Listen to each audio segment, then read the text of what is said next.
to even get second place at this point, because both these teams are so far apart and Stallions essentially stuck between them. The focus is definitely going to be eliminate that solo and then focus on the 3v3 that's going to happen after the fact. But 12 seconds until zone moves. Skittle is certainly being a thorn in the side to both these teams right now.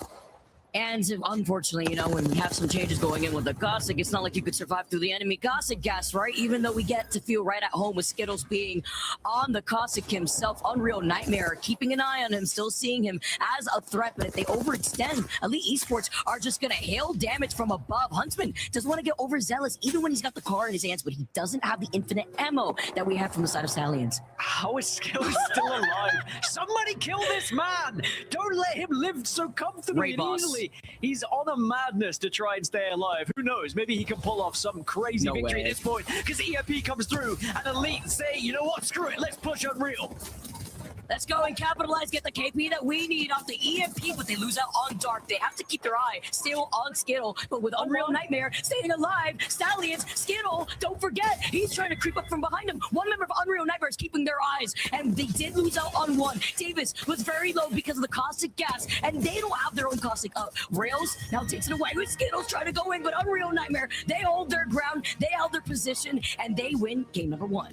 Skittle Cakes, the cockroach of the lobby, manages to pull out a second place as well for Stallions, and in reality, it's probably going to be a first place for them, including the amount of KP they were able to get on top. But Unreal able to take the victory in the end. It was just both teams, I think, getting a little bit frustrated with the fact they couldn't take that third team out of the equation. So in the end, they just had to take a straight 3v3, but it's Unreal Nightmare who come out on top. With 4 KP to their name, but if anything, the statement there was Stallions, Dan. We saw what they were able to do. It was double-digit KP, and that's a great opening for your first game. 16 KP in total for Stallions, and it's great because, again, when we get to see the Cossack actually come out, of course, with there being way more cryptos in the lobby, it's about guiding your Pokemon to the target, and Stallions were guiding their way, literally mowing down the whole lobby. Oh, they were. I mean, the Sacred, we saw him every single time we were on their screen, just absolutely destroying anyone in their wake.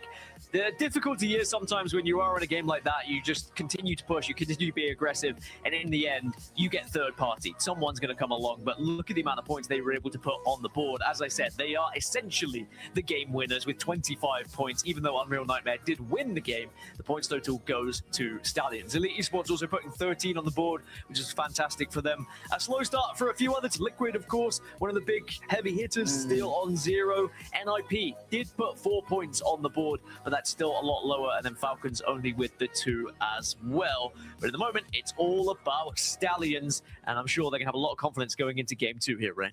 I'm sure they will. That was one heck of an end game. Skittle Cakes had a chance to pull what was only reminiscent of me of that old school Hardeki clip where he survived in that open field on World's Edge and somehow took the win when it became like a 1v2v1, but couldn't really capitalize. I think was happy with the second place. Overall, what a great game to start, and not the teams that we had highlighted at the top of the show jumping in there. NIP, Falcons both go out early, but you saw some teams actually have a decent play there, and Unreal Nightmare and obviously Stallions, one of them. Another team, Free Thinkers.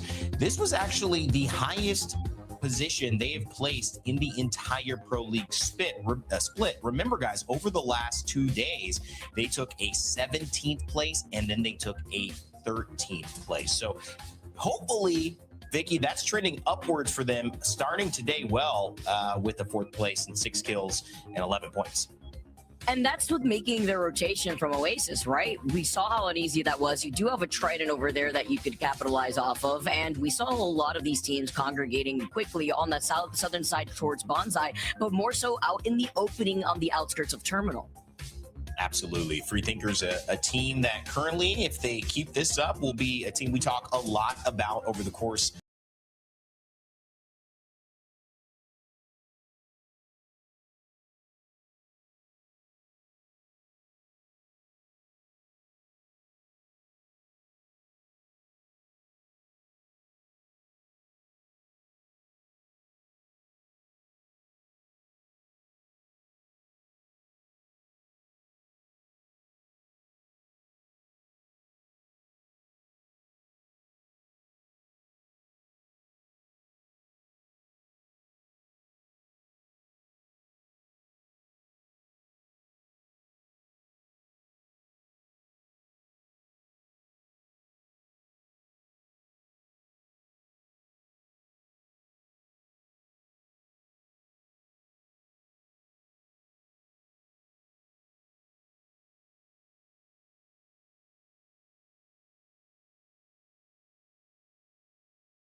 little bit break outside. Oh, no, wait, it's worth. Chain number 2 where NIP had popped off. And they're trying to follow suit, right? I believe it was like game number 1, match day 2, where NIP had gotten second place in that first game. Then they got 4th. So it's kind of like that back-to-back before they were able to pop off on Storm Point. And I feel like that's where a lot of these teams feel way more at home, is on Storm Point. So if you want to get that lead going, you got to follow in suit with what Stallions is doing. Oh yeah, it feels like everyone is banking on Storm Point, but not everyone can find success on Storm Point. That's why I was, impressed that Men of Culture decided to take that risk and say, look, yeah, you know what, let's prioritize Olympus here. Let's see if we can pick up points. At the moment, only 4, but it is only match 1. There is definitely a nice amount of time to try and catch up here going into the second. But you mentioned it, we didn't have much Valkyrie in the first. It doesn't look like we're going to have much going into the second. There are definitely more. There are a few that are starting to turn up, a few baby comps starting to be introduced now that Crypto is out of the equation, but still a abundance of Alter, which was to be expected here.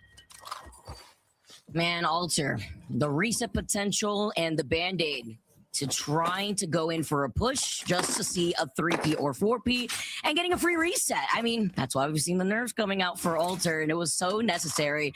But I want to hear some more when it comes to some of these compositions and some of our players. I want to hear some thoughts from Orange, because we did get to talk to Orange a little bit. We're more of like a push team. We played the same way in tier 2, so we're trying to like adapt it to Pro League. We need to like change our play style a little bit, but still kind of keep like the kills high and stuff. Feel pretty good. I feel like, I don't know, some of those car pushes, I feel like we were like overcommitting a lot sometimes, but it was still fun to do. I like it, talking about how they want to try to play and, even acknowledging where they made some mistakes before making this rotation, Dan. Being able to hear more thoughts of our players has always been very enjoyable for me. And we're taking another trip, though, this time all the way to the west coast of Olympus. To the West Coast, to my neck of the woods. Liquid, you're going to be there. NIP, Oblivion, plenty of teams that are going to be in a good spot. Just go back to that point as well from Orange. I think there is that leap from tier 2 to tier 1. From playing in challenges to getting into Pro League, suddenly your aggressive playstyle of just trying to bully your way through everyone doesn't necessarily work. Now, speaking of trying to bully your way through, it is Stallions yet again in our kill feed, and the reigning world champions going up against them. Monsoon has already gone down. In a lot of trouble. Stallions have not stopped. Skittle gets another one. Fun going down. Sacred gets the beam on the R9. And you already know with the way that Sacred's playing, having a lot of that confidence. Oblivion, they are eliminated, but it was the way that they try to take that fight. These Alter TPs, Dan, have just been so crucial in getting into way better positions. It's unfortunate as we say goodbye to Oblivion as our first team in match number 2. And we will be saying goodbye to Alter going into match 3 as well, by the way. Yeah. If I wasn't leading to it enough, 17 Alters in the lobby, so definitely won't have one. The Void Passage can be very difficult to try and play against and with. There's definitely some teams who are better at it and playing around it, whereas some teams struggle a little bit, I feel, to keep up. That's probably why we have 3 teams not playing Alter and looking to try and play something that will stay consistent throughout the matches here. We've got 12 Mad Maggies in the lobby, 10 Watsons, 7 Newcastle. So as I said, we've got a few teams that are starting to get closer towards that baby comp with 3 Valkyries as well, in celebration of her 5-year anniversary being introduced to the game. It's perfect. It's almost like the script runs itself. And I like how you bring that up about the Alter too, because even with the portal plays, if you end up crouching and jumping at the same time, you can get some cheeky shots in and continue on the pressure when it comes to more of these close range fights. And if you're playing around a wall, something that we have seen before, HBM on the sticks, Envy fully healed, looking to see if they can get a reset and get their third, and Legacy going to be able to get their third back in. And actually, it's going to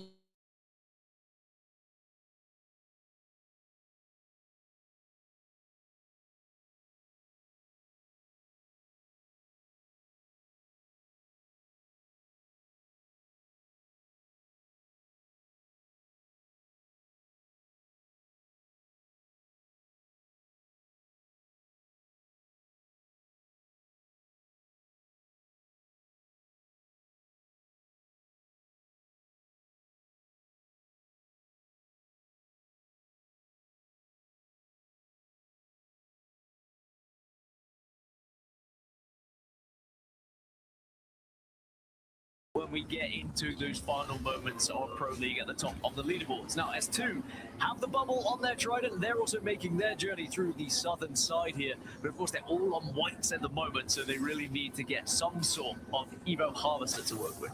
Yeah, there's not going to be much to see here for S2 since they've had a pretty rough game. Their priority is just going to be side questing, getting maybe a ring console, get the Evo shield, server beacon up ahead. They did see another team as well zoom past them. It's going to be Zestfest, who will eventually get the survey beacon that we just saw Legacy scan over by Solar Ray. So it's inevitable for them to see S2 still stuck in that zone. It'd be even worse when they get called out for having those white Evo shields. Team Falcons also on their rotate from Turbine, well, they'll also get information not only off the ring console, they got the survey beacon to their back, and they're making sure that nobody's going to take their time to rotate from behind them because Free Thinkers are still on the north side of Fight Night.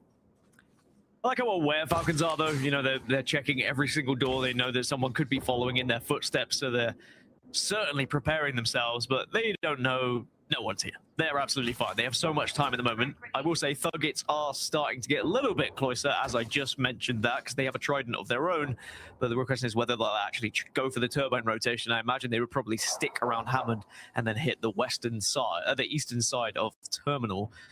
As we check on in again with Stallions, our lobby leaders at the moment, they seem to have found a place to call home for now, all the way on this western side. So they've set themselves up very well for this endgame already, Vicky. So an impressive rotation from them. And the fact that they were able to not only frag out in game number 1, now kind of prio the zone while still being able to pick up 2 KP without overextending. You mentioned Falcons before. Orange gets bopped in the head by the Wrecking Ball. Negative in trouble, and the moment he takes that portal, he gets deleted. Gary also putting in some peppering, though, gets the crack, finds Walty. They're literally just going one by one in front of Gary for free. Hal takes a portal back, and this goes together with some of that portal play that we were mentioning, Dan. They try to take it forward, and then he's literally playing ring around the Rosie. In the alley-oop, now you see me, now you don't. Breaking some ankles is going to be Gary, and he's zooming past him. He actually manages to get away from Falcons. Are you kidding me? Man, them just like hijacked them. What just happened? How did you get away with that? That was the ultimate escape we've ever seen, the greatest escape of this match so far. But Falcons will still win out in terms of that engagement and get back up to a 3, as Free Thinkers will have to go back and create some banners before they can get back into this game. It'll be a late arrival for them, but at least they can still play on. So at the moment, we are still only seeing Oblivion as the team that has exited thus far. Still 19 squads remaining. I mentioned it last game. Americas just have this way of playing where if there's any space to take, they will take it. Don't need to be running into too many gunfights, and people really want to get to those final zones and give them the best chance of trying to win things here. Yeah, it's crazy to see how so many of these teams should just congregate together and share some more of this space. Legacy taking to the skies, actually. And you had mentioned there's only some Valkyrie here in this lobby, so hopefully the teams that are flying by will be able to have that information and not Hail Mary their way into a spot that is free. And Men of Culture also playing around the Alter TP, with Thuggets and S2 being the 2 teams taking their time to rotate. We saw what happened to S2, and now we see what happens to Legacy. Unfortunate for them, but it was going to be Future who finds a lot of these knocks, both onto Havadas and Yanya. I think that was my fault. I think that I was picking up Legacy earlier, so they got caught out. As Unreal Nightmare, our second place team at the moment. Let's jump into it listening as they push here. Close our back. Close our back. You want the other side? TP up, so just shield their TP. You want the other side? Huh? Oh, wait. Come on. I have a TP. I want to go front. Alright, you ready? Oh, I can hit. Right? yeah. Once. I don't have another one, so. I want to be able to like play out on the corner. These guys are behind. Get on the back, get on the back. Kind of weak. What the fuck is that? If I need to, I think I could Q us underneath.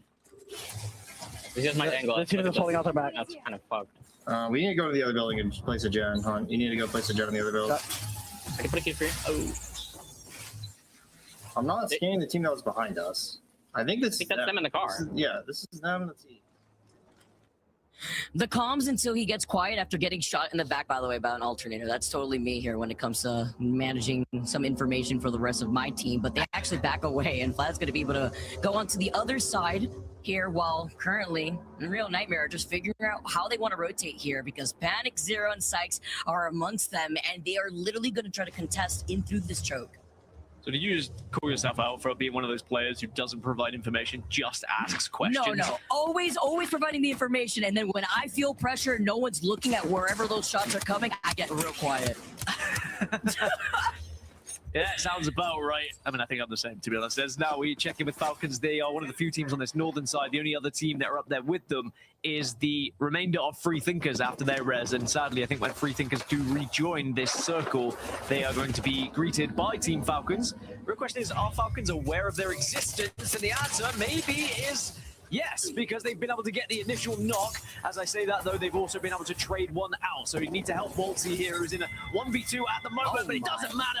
He gets the job done alongside Guild, and Free Thinkers will be eliminated. Down to now 17 squads, no one to pick up on the damage that had been done. So Falcons can reset and analyze how they want to get into this final zone. Waltzy also moving on them too, coming right out of the portal just to get that finishing blow onto that last player. S2 now, after being able to take their journey all around Olympus, tried it or not, a team that is going to be able to take to the skies on the Valkyrie and have that UAV through the walls, a scan to let them know where they want to go. You can hear the pings, and you can see where they want to find themselves because it's pulling towards that northern side of the states, and finding some spots here will be crucial. They see all the teams that are inside of these buildings, but eventually they're going to have to fight for it. They did see this team caught off guard to the right, and since Zach Mazer is on the Gibby, they start engaging here. The Gibby, and he pops the bat right in front of their face while trying to play on the edge of the dome. Yeah, they spotted there was only one player in this building. Again, that's the advantage of having that perk from Valkyrie, so you can see through those walls as you're coming down. It was the single player on Elite, but it might not matter, because Zach Mazer has gone down again, but the Newcastle being put to work here with another res, but here comes... Want to back out of this one. He's going to have to open the Nexus to escape, but Zach Mazer was eliminated, so job done for Elite. They kind of hold their position, and they are griefing at the moment. Imagine if this Newcastle was...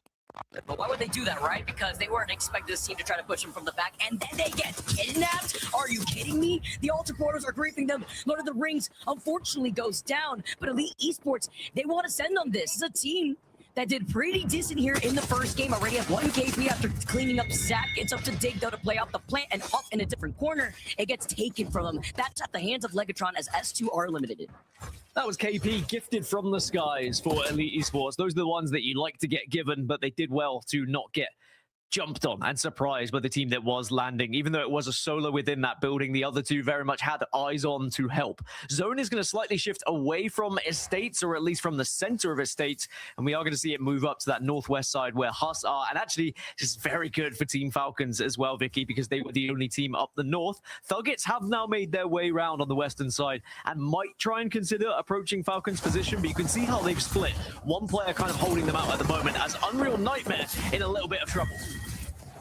Dealing with their own nightmares right now. They get kidnapped! Another one! The back-to-back Cotton call 911, man, because this has been unreal, literally. 16 squads left as Lopes gets the next beam, gets the next follow-up. They get the crack, they get the finishing blow, and Unreal Nightmare are unfortunately eliminated. Your game 1 winners, but the action has not stopped, Dan. In the distance, Falcons, they do hear this fight happening here. That's a lot of these teams just trying to find their own space over on the northern side of the states.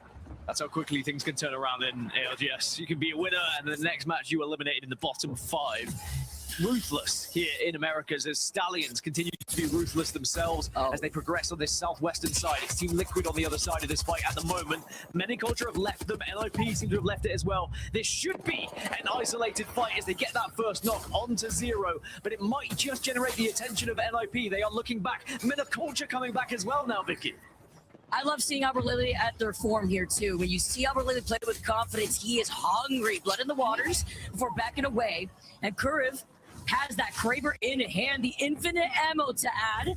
And before diving in, finding Panic, he doesn't want to overextend. They see the portal play from another team. And without overextending, if Kuriv knew how low that player was, Dan, that would have been crazy. He could have just turned the corner, and that could have been it. As Team Liquid do get eliminated, and Legatron steals another one.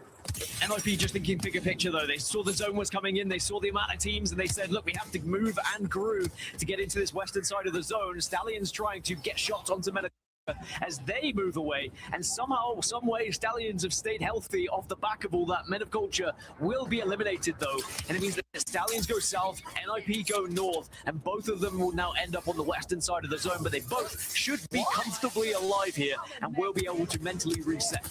Sacred's insane. Like, getting the riot drone, knowing exactly where Dynamic is. He gets that knock, but is it going to be worth it? Their backs are in a tough spot to be in, having to play around Skittles' knockdown shield, trying to get the reset. Now they know that there's a team in front of them, another team right behind them. NIP are trying to extend, though, having to be careful with the Wrecking Ball, but still staying alive for now and getting the res onto Skittle. Yeah, somehow they get back up to a full 3. HBM, Zest first both go down. Falcons were in the kill feed, getting some of those kills on their side. Flat also eliminated. That was the team that Stallions were fighting originally, and actually Stallions pushed up onto them. They said, screw it, you're not going to grief us. Let's just take this fight outright. And now they reward themselves with positioning on this southwest side as NIP continue to push in on the northwest. And now they'll actually be in one of the prime positions on the west side of this zone as they continue to grief and press Thuggets. And it looks like Thuggets are going to try and escape, but they are going to struggle. While NIP are hugging the fence line too, and Stallions pushes in to close in the gap. This is going to be a scary fight. Falcons are not trying to overextend, but they do fear this fight happening. They're looking at Stallions. They're dancing around these portals. They've lost out on Albert lately. 1-2, Sacred is giving them a little baiting them through the Watson fence too. They're feeling the pressure with the zone about to close in, as well as the riot drill. Was that his own riot drill hurting him, or was it someone else's? I don't know. It's hard to keep up at this point. But Sacred on a madness, or at least he was, until he got taken out as other teams started getting involved. Kurev last alive, but has that Kraber that you were mentioning, but I don't think it's going to help him as a full 3-man pushes. NIP go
Welcome back to the ALGS. It's Gaskin and, of course, Rain Day here for game number 3, giving Vicky a break. Dan, fun day so far. Falcons, top of the billing, and they show up in game 2, finding a win. It was kind of inevitable, as we've said behind the scenes, and bringing it up here top of show, we only were waiting for the moment, not expecting if it would ever happen.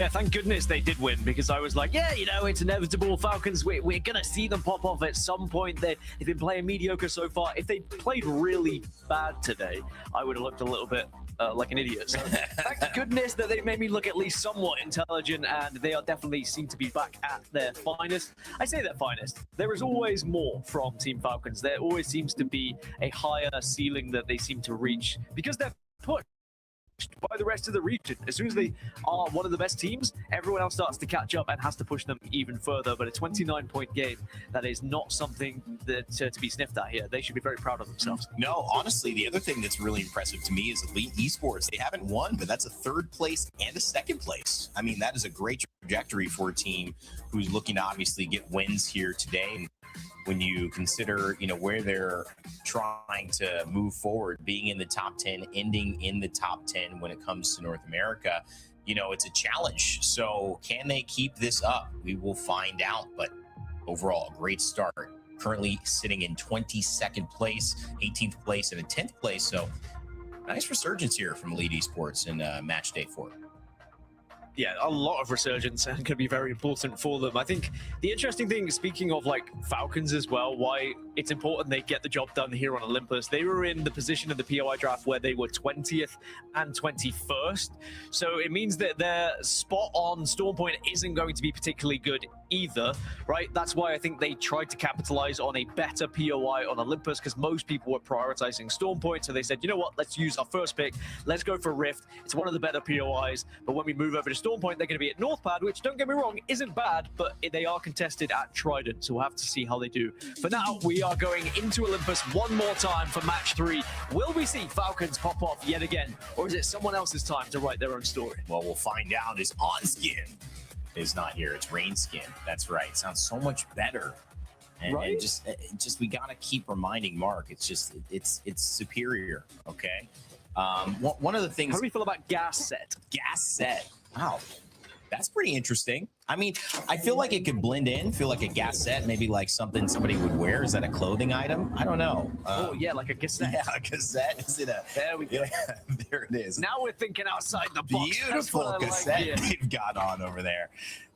You know, we're inventing things. You guys let us know. What's your favorite ALGS commentary duo couple name? We want to know in chat. Let me know. Is it Rainskin? Is it Gas Set? We're throwing some things out there. Is it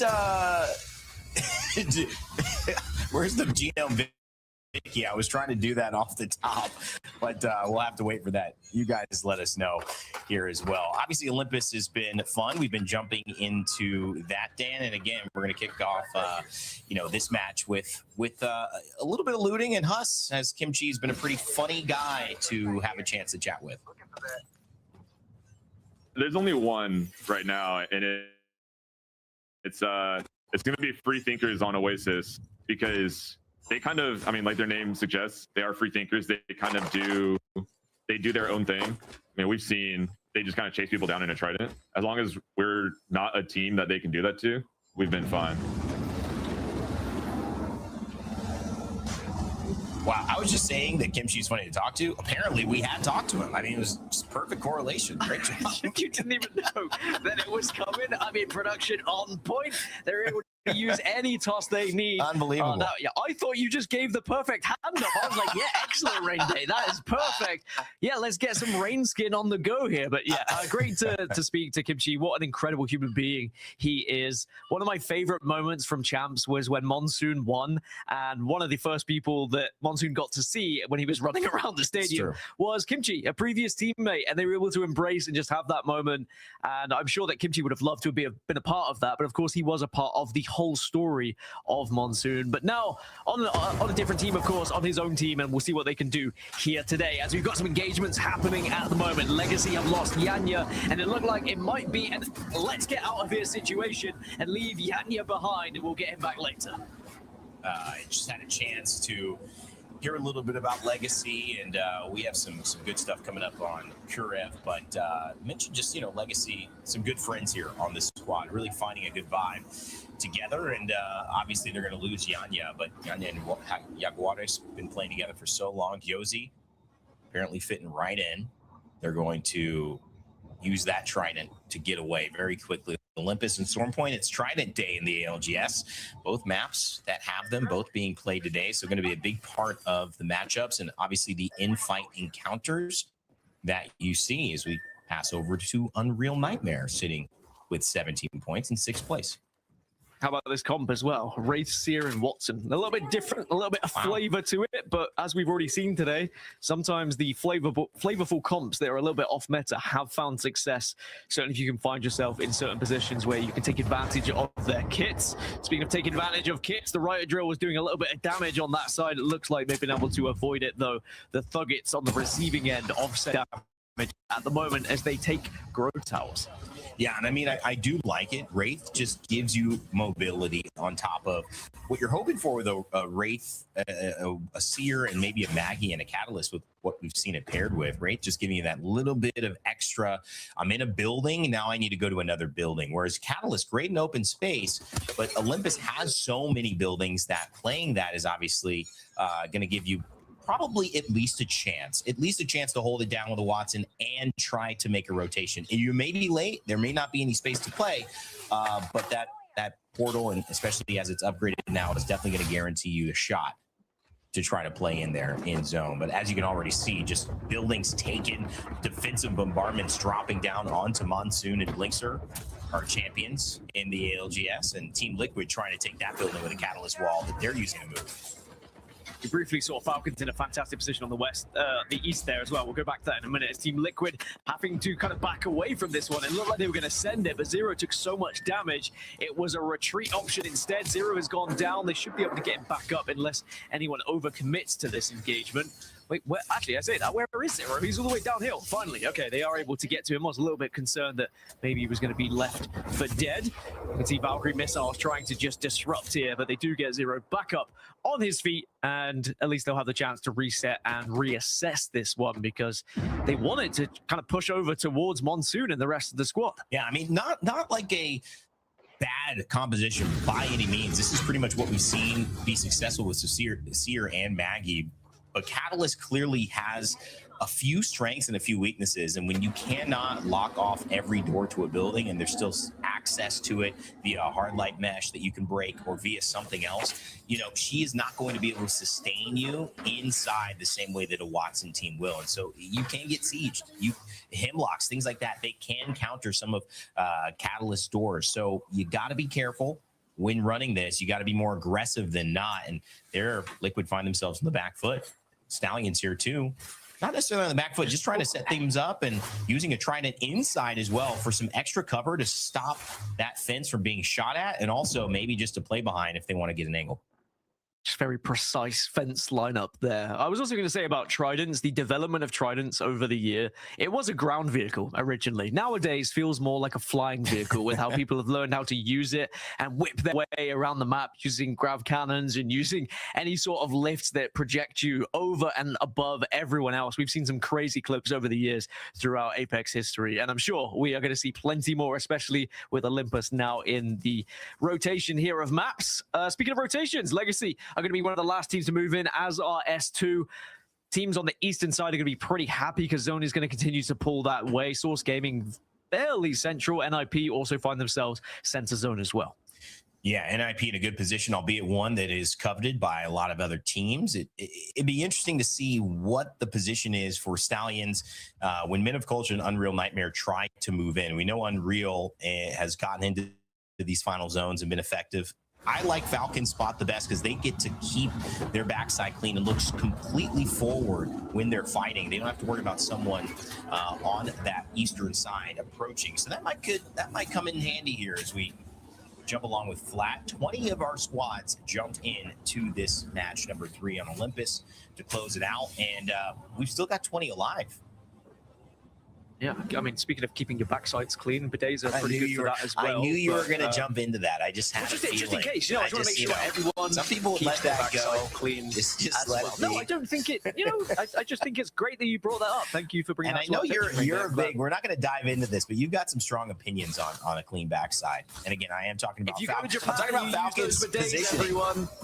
Those bidets are absolutely perfect. Now, Unreal Nightmare, remember about their first match, they won, but since then have fallen off the pedestal a little bit, down to just 1 now. But they do have at least those banners, and they should be able to get back up to a 3 on this southwest side towards Bonsai. But when they move in from the southwest, it's not looking pretty. You've got Purple Slushy S2 that potentially going to hold you out there, but we'll have to see whether Unreal Nightmare can pull off a little bit of a madness. Definitely achievable. It's just going to be a long, old, treacherous journey from that position. But elsewhere, we still have this kind of standoff between Oblivion and Team Liquid that really just hasn't concluded. It's just been a poke-off. Yeah, and this is not a great team to poke. I mean, Monsoon's the kind of guy that will whip around a longbow and headshot you twice when you're like, no way he hits that shot. This is a team that's pretty aggressive, but the problem and why I think it's lasting so long is they don't want to commit off of anything because they have a white shield on Monsoon. They cannot risk pushing in on that. And he's the Gibraltar. He needs to be willing to engage in these fights. So that's going to be a little bit trepidatious. Now, where do they go from here, though? They have to keep fighting and try to engage to get Monsoon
on in this matchup.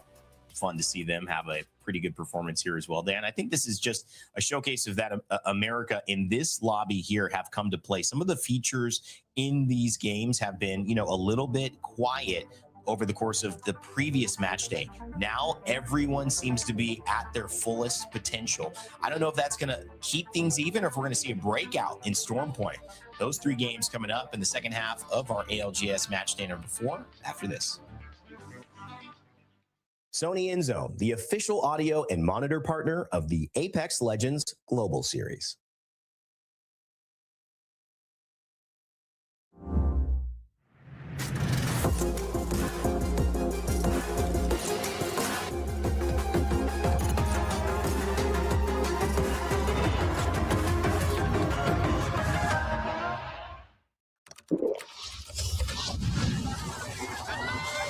Red Bull gives you wings.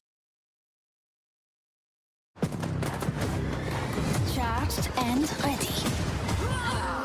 Quit farting about, would you?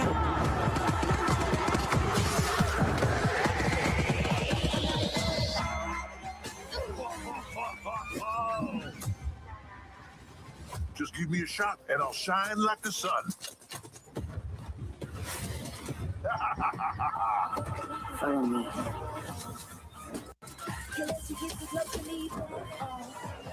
Can't catch me, can't see.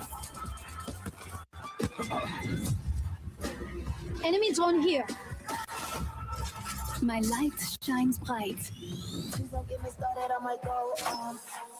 Hey, let's have fun, friend. Beauty is pain. This is gonna be fun, brother.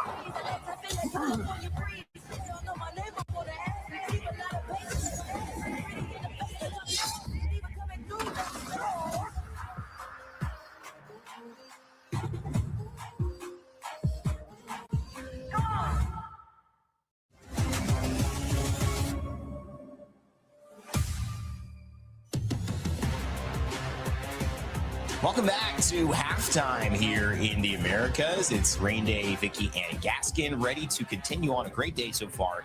3 games in America, which typically is known for a region that has some standouts and then obviously has a couple of days where people are trying to figure it out. Today feels like the best of both. We do have some strong team performances, but it feels like everyone, even on the lower end of the overall standings, are playing better than usual. From Falcons to full 11 again, back in the top 7, and also a team like Elite, who is only placed as high, I think, as a 16th place, find themselves in a 5th place and have only gone outside of the top 5 once out of the first 3 games. Outside of the top 3 once outside of the first 3 games. So that's an impressive start for some teams that we didn't have on the billing out of the gate.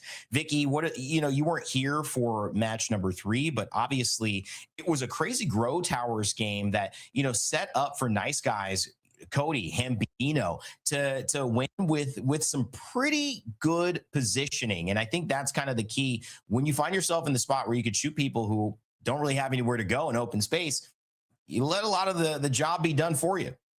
Yeah, it's crazy too, because you take a look at what Nice Guys could do, and it looks like Nice Guys still end up winning on top. Take notes, everybody. But it's all about having that consistency in a very end zone like that, where we've seen some chaos too, right? When it comes to the interactions of the moving Grow Towers and some of the abilities. But looking at the match results, being able to take that dub on top of the 13 KP sets them up in that first place spot. I mean, the other reason I say this, and I know that this is a little bit we're following, guys. 2nd place is HBM. They are 16th. When they started this, after round 1, they were in 16th place. They had 0 points. Now they're 2nd here at Source Gaming as well. So from match 2 to match 3, they've gone from basically 0 points, not being involved, to our 2nd and 3rd place teams, Dan. I mean, that is again, good adjustment, but also sometimes, you have a good game plan. Things don't go right game 1. Doesn't mean you change it up. And good things have been happening to some of our lower place teams. Do you think if nice guys, when they get to LAN, are still called nice guys, they might smile in their pictures next time? Because right now, I like the they contrast. don't necessarily look like nice guys. Like, you know, they look a little bit scary in those pictures, and I wouldn't really want to come across them, which maybe is a good thing because we felt their wrath in that matchup. They certainly looked incredible when they got in a lot of those engagements. Yeah, I mean, to me, I don't know about you, Vicky, but I like the contrast. I think the pale, you know, death stare, maybe just the blank stare. I'll put it at least, not put an emotion on it. It's really, it really makes them intriguing. I kind of want to know more. Yeah, I mean, especially when you get to see their playthrough, especially into that last zone and being outside in the open like that, I feel like it's very educational and like going through a match and seeing how they get out of a worse position so that way people could implement it in their own respective games too. All right, well, you know, we got a little bit of time here. Let's take a look at what's happening across the ALGS. APAC North, man, this is a region that I have really loved to follow. I did a breakdown of one of my favorite in-game zones I think I've ever seen from Aqua Japan playing Alter. It's one of the best plays I think we've had in the ALGS. You've got to watch it. The ALGS also highlights it in one of their videos, best plays of the week. But Aqua, again, as I say it, he's on your screen, just rotating in. WGR Neo getting another win. This is a team we're going to have to pay attention to, Vicky, as Reignite also in this final zone here for APAC North. Yeah, we've also gotten word, too, that a lot of the teams in APAC have been opting to really utilize the RE45 before Kano Trip was able to take that win. But it's been crazy action back and forth where you get to see the difference between not only the legend bands Rain Day, but also with the weapon compositions. I think that's a really important thing. You can learn so much from these metas, but you can also, to me, I remember seeing APAC North and seeing, you know, Reject come in and get the win in Los Angeles. And I feel like that was the first time I saw really the triple take in that meta being used seriously. And it was APAC North. So Dan, there is some credit to, do they have something figured out that maybe EMEA, North America, isn't prioritizing yet here with the R45 being the go-to gun? I think that people have to take note. They have to notice because we have to respect this region. We know how good APAC North is. And certainly if they are finding something that's a little bit special, then there's probably a reason to it as well. I mean, we've seen from the kill statistics today, yes, the R99 is the leader, and yes, the Hemlock is there as well. It's not like the RE45 wasn't on that list. There is still plenty of it being used, but maybe not as apparent as APAC North. Yeah, I think too that is something where you see this idea spread, and that sometimes has the bigger impact. If everyone's playing Hemlock, everyone's playing R99, then you're going to see a ton of Hemlock and R99. Doesn't mean it's better than the RE45, but you give RE45 a little bit of a nerf, and you give those two guns a little bit of buffs, and then, you know, people are just not going to experiment all day long. So we've seen that in the Americas. Great to see what Aqua Japan as well and people from APAC North, or players from APAC North, are putting together. As it stands, Vicky, it's Nice Guys on top, 39 points, just over Stallions with 38, and Elite Esports and Team Falcons and Huss rounding out our top 5. Yeah, it's great to see Stallions also stay consistent because the last time we saw these two groups face off against each other during match day ones, I believe Stallions was right there too in a very similar spot, but it's about keeping this going into our next map, Randy, over on Storm Point. Can they keep that up? And we see the side-by-side too. Oblivion having a much slower start than we're used to. I mean, we always highlight Monsoon popping off in the kill feed whenever it comes to utilizing the charge rifle, but guess what? They literally only have one kill to their name versus Team Liquid, who also are struggling. Yeah, I mean, this is actually a really good point. And again, I just want to mention, you look at the teams that have been performing today that we've been talking about in final zones. Unreal Nightmare. You look at Source Gaming, who got a 3rd place there. Free Thinkers, HBM, who got a 2nd place there. Elite Esports, who are actually in 3rd place. Those teams, I'm going to list them out in their placements in this league right now. 30th, 27th, 25th, 24th, and 22nd. Okay, so this is a real turnaround, guys. I know we've got another game coming up on Storm Point. I can't wait to see if these teams keep that energy up, because if so, America, it could be it's the tightest ALGS split that we've seen. I think what's even crazier is you look at those two teams we brought up, Oblivion, who are the reigning world champions, and find themselves on 1 point. You know, it's very difficult to come off the back of being world champions and then find that form again. But they want to at least make sure that they try and get there eventually, and maybe Storm Point will be a little bit better for them. And for Team Liquid, a former world champion, one of the best IGLs of all time, just can't quite find it at the moment. Will they eventually find their footing? That's going to be my real question as we take a look now at this POI draft reined in. As I mentioned earlier, everyone prioritizing Storm Point for the most part. You can see 1st through 11th, and we didn't see anyone go over to Olympus until then. That's insane. As we take a look at the POI and seeing, what has been prioritized, does it mean here, Gaskin, that these teams just want to put all these points onto Storm Point, maybe play just as aggressively as we had seen in our previous region in EMEA? I just think Storm Point is far more difficult from certain POIs to try and find points and success. So people want to get the best POIs they can and get on those tridents. And also we know that Olympus still is a little bit iffy